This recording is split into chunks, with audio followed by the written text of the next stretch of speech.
Now, there is not one but two countries that are witnessing mass protests. The demonstrations are being carried out in support of the European Union. At the epicenter of these movements are the countries of Romania and Georgia. Romania's top court on Friday cancelled the presidential runoff election that was scheduled to be held on Sunday. The statement read, and I'm quoting here, "The court has decided to annul the entire electoral process for the election of the president of Romania to ensure the correctness and legality of the electoral process." Romanian president spoke after the annulment of the presidential election by the Constitutional Court and said that Romania will remain a solid and secure NATO ally. I say this for the EU. Romania is and remains a safe, solid and a pro-European country. I say this for NATO. Romania remains a strong and reliable ally. While the country's far-right outsider Calin Georgescu, who topped the first round of the presidential election, claimed that the country's democracy was under attack and termed it a coup d'etat. Today, the Romanian state has taken democracy and trampled it. Today's Constitutional Court decision is more than a legal controversy. It is basically a formalized coup d'etat.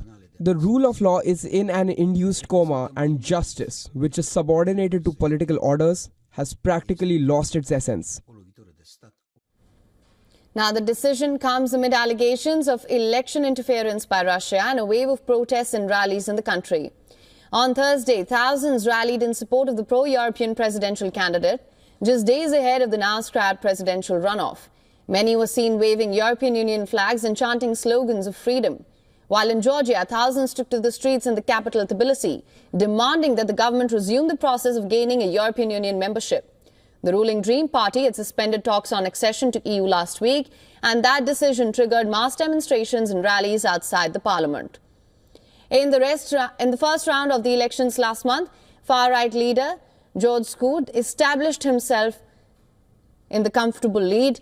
The result has many worried that Georgescu might win the presidential elections, putting a pro-Russia leader at the helm of affairs.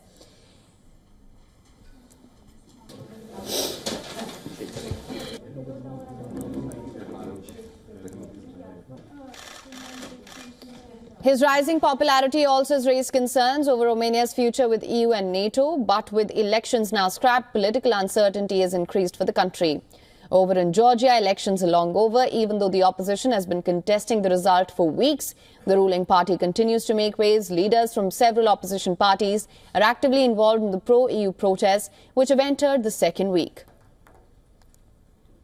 Protesting here that these people who declared themselves as the government and the parliament have basically stolen elections and hijacked our nation in favor of our occupier, Russian Federation. So basically this is an occupying regime, and we are protesting against this occupying regime.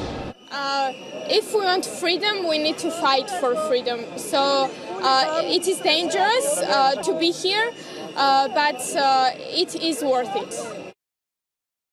Now, thousands are urging the government to resume the membership process for EU after the Dream Party suspended talks till 2028. The ruling party has repeatedly been accused of being pro-Russia. The latest stance has many opposition parties and their supporters worried about Georgia's collective identity.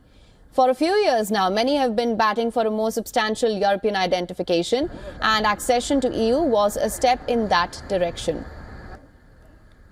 For latest news, download the WION app and subscribe to our YouTube channel.